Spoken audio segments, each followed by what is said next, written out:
A new peak body representing Aussie food manufacturers has been established this month. It's called Food and Agri Australia. Chairman Patrick Roseman says the sector's worth about $150 billion a year and is made up of roughly 17,000 businesses employing about 280,000 people. But he claims the government can help do more to help Aussie food companies export their products to overseas markets, which could lift their revenue to $200 billion by 2035.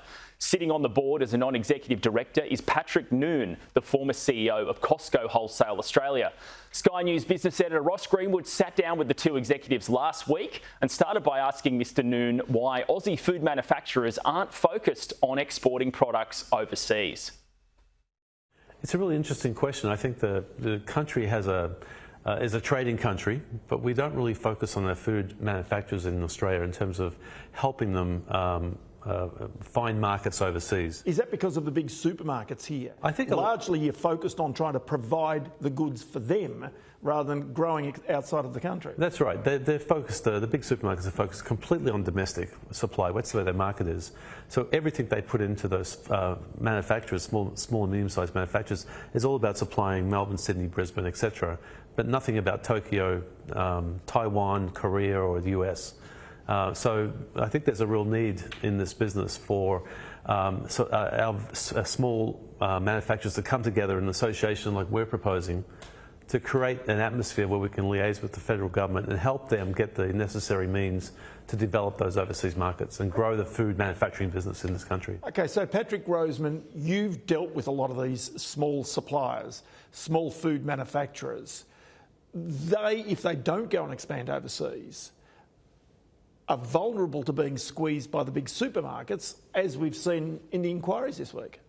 I think the most important thing, Ross, from a food manufacturer's perspective, is that there is a very large proportion of Coles and Woolworths being a market share in this country. The opportunities are to grow overseas and expand in, as Patrick said, in a number of other countries. The most important thing for these manufacturers is they don't have the expertise to grow overseas. They don't have the infrastructure as some other multinational food companies do. So we want to help those organisations unlock their growth potential and look at really supporting the industry and take it from $150 billion, including fruit and veggie growers, to $200 billion by 2035. Okay, but those food manufacturers right now, do you sense, with high wages, high energy costs, being squeezed by supermarkets, that they're feeling the pain? They are certainly feeling the pain. There's been a degradation in margins across the industry. There's been, as you said, high wages, high commodity costs, high electricity, gas. And what we're trying to do is look at how we can rebalance that risk and that degradation by growing overseas. Okay, so Patrick, when you were at Costco, one of the things that you were able to do was introduce some Australian food manufacturers into the Costco global food supply. Just explain how you did that. You know, we developed items here with the local manufacturers. In fact, that's how I met Patrick. He was a craft rep back in the day, and we negotiated on Vegemite. And our Vegemite didn't take off as an overseas success, but there's lots of other items that we did develop. And they're great sellers here in this country, better packaging, larger sizes, unique products in many ways. And we're able to take those products and show them to our cousins in Asia and the United States and Europe and introduce those products into those markets. Now, what happens when you do that? Well, first of all, the manufacturer all of a sudden has this 25 million people population to supply to. Now they have 1 billion people to supply to, so they've got a greater scope to buy and equip their business. But also, as we manufacture longer production lines, you can lower the cost to consumers here in this country as well. So it's been a big success through Costco, and I understand Aldi's doing a very similar process as well. Okay, so the answer to actually try to escape the clutches of the two big supermarket giants here in Australia is for small family-owned food manufacturers in particular and growers to actually try and export, to find ways. and it's trying to find the conduit by which they can export. That's the key. That's the key, and we need to get together as a country, government and private industry, and figure out ways we can help people scale up, if you like, and introduce their products to around the world. Because Aussies we're from all over the world. We have every culture in the world here making things. We have the environment. We can grow anything here, from north to south, east to west, no problem at all. Now it's a matter of getting all that together in one central planned business model. Let's go and export food, and let's grow the business. Grow the business overseas to 200 billion. You're creating thousands and thousands of jobs. It's a very profitable industry for all concerned, and it's the right thing to do. Okay, so that seems naturally what Australia should do, but it's not doing it. Is government or bureaucracy one of the handbrakes to this right now? Absolutely, Ross. We've got so many different departments. If you'd like to talk about export, it's DFAT's, Department of Foreign Affairs and Trade. The food manufacturing sector sits in with the Industry Minister, Ed Husak. If you want to look at agriculture, it's with Murray Watt. So we don't have a coordinated approach. What we do need is a national strategy for food and agri, and we don't have it at the moment in this country. What we'd like to do is coordinate some of the initiatives, the great initiatives that are happening in Queensland, are happening in South Australia with Food SA. There's some incredible regional activations that are helping growers in those areas. But we need to do it at a national level. Queensland have a wonderful TIQ, the Queensland Investment Commission have a wonderful, Trade Commission have a wonderful relationship with our friends in Japan selling watermelons. But we also have growers down south that don't have that relationship, but we're not tapping into when the growing season is not favourable in Queensland. We can actually grow and supply the Japanese throughout the whole year.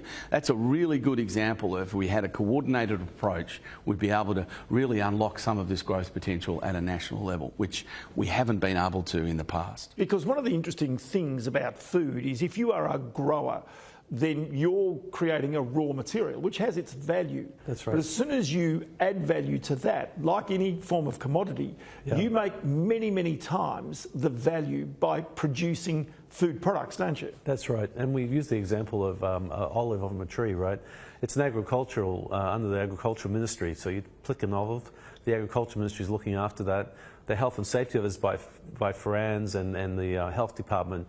But you give it to an olive squeezer, squeezes the oil out, becomes part of manufacturing, and if you want to send it overseas, it's the Department of Trade. So it's just such a complicated business. You know, sometimes it's hard to understand how these growers navigate that. But that's what we want to do. You take the olive from the tree, you squeeze it into oil. You've got olive oil, which is a very highly sought after commodity around the world currently, and we could earn a lot of money and provide a lot of jobs by coordinating a coordinated approach by the government. Because I remember you once telling me a story about a shortage of butter, or butter prices were going up in the United States at Costco. Yeah. And your global chief executive saying, has anybody got any butter? And you said, yeah, how much do you want? And I can get you butter. And all of a sudden, an Australian manufacturer starts to sell into America where they'd never been before. Yeah. These are the types of stories that really have got to be replicated many times over. Yeah, we like I said, we can grow anything here, and but we've got to get the information to all the people in the business. You know, from mum and dad who are tirelessly working 7 days a week. We've got to get them involved in it. We've got to get the information from them, what the government can do for them as well. So part of our first tasks for our organisation is to survey food manufacturers in Australia and find out what they need, because no one's ever asked them.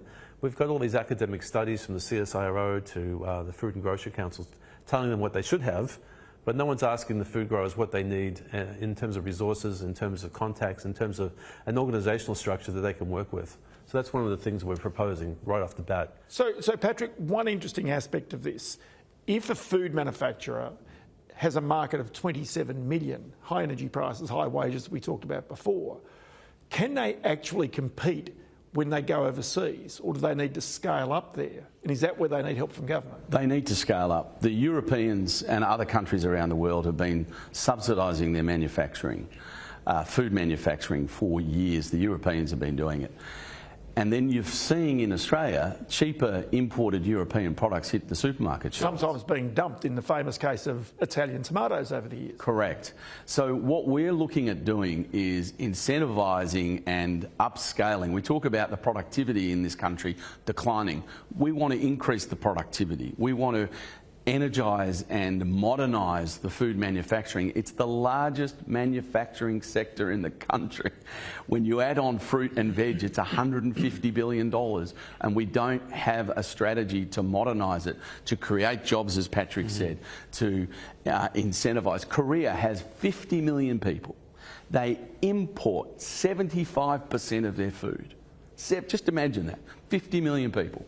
And we don't have an organic standard legislated. So I have organic growers, I have organic food manufacturers wanting to export to Korea, but we can't because we haven't had a legislated organic standard in this country. There is billions of dollars of export, value-added export product available in this country if we just got a strategy together, get people in one room, do a legislated standard, and we can start exporting significantly larger value-added goods to the world. Patrick, many thanks for your time. Thank you very much, Ross. Thank you.